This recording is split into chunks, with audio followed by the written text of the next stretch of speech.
What would you do if you found the perfect spot in the forest? Jack and Ethan smiled. This would be their home. Jack and Ethan leveled the ground, birds keeping time. They dug deep holes for the posts, then ventured into the forest to find straight logs, cutting them into perfect lengths. The wooden pillars stood tall and sturdy, like the columns of a temple in the wild. About 2 feet above the ground, horizontal beams were tightly fastened, forming the base for the floor. The large logs were shaped into sturdy frames for beds, tables, and chairs, each piece carefully measured and cut to fit perfectly. Bamboo was split into fine, even strips, then skillfully arranged to form the surfaces of beds, the backs of chairs, and the tops of tables. The floor was covered with neatly laid bamboo, its warm tone and firm texture bringing both strength and a welcoming rustic charm to the space.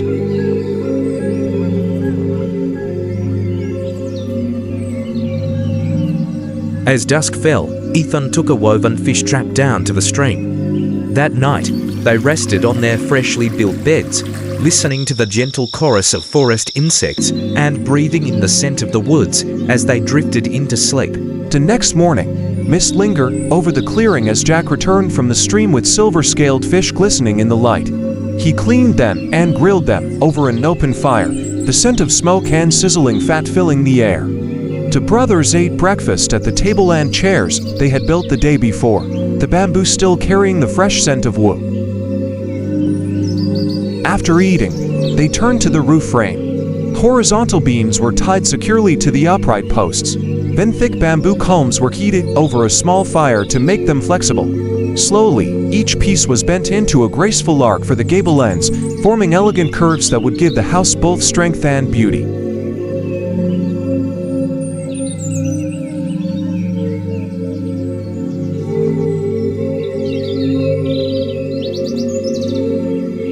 With the frame of the house standing firm, Jack and Ethan began working on the walls. They started with the curved sections at the gable ends, weaving long, slender bamboo strips together in a tight, even pattern. Each piece was measured and trimmed to fit perfectly, the natural bend of the bamboo giving the walls a gentle, flowing shape that echoed the curves of the roof above. Moving to the straight rear wall, they continued the same precise weave, ensuring every joint was tight so the wall would be both strong and beautiful. At the front, they added a special touch, a crisscross bamboo weave that let in light and air while keeping privacy. A wide space was left for a double door and a smaller one for a window, both neatly framed. Extending outward, they built a finely woven bamboo porch roof, stretching forward like a welcoming hand, offering shade, shelter, and a warm first impression of the home.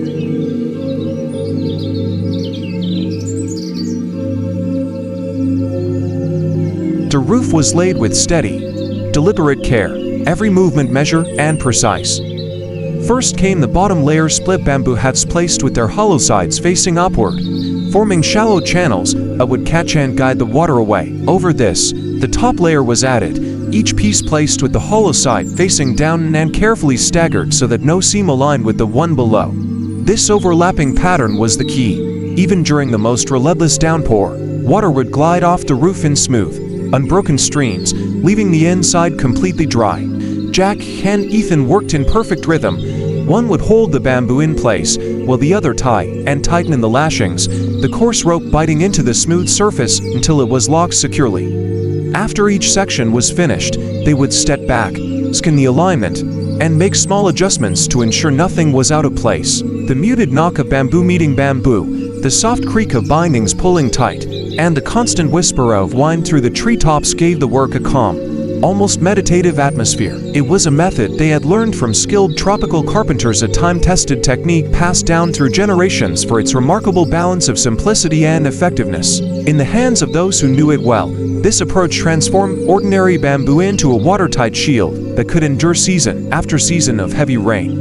The lashings, the angles, the precise overlaps, every detail was part of a formula perfected long before Jack and Ethan ever set foot in this forest. Yet here, in the quiet heart of the wilderness, that technique became more than a construction trick. It was the final layer of protection for a home into which they had poured not only time and labor, but also patience, hope, and pride.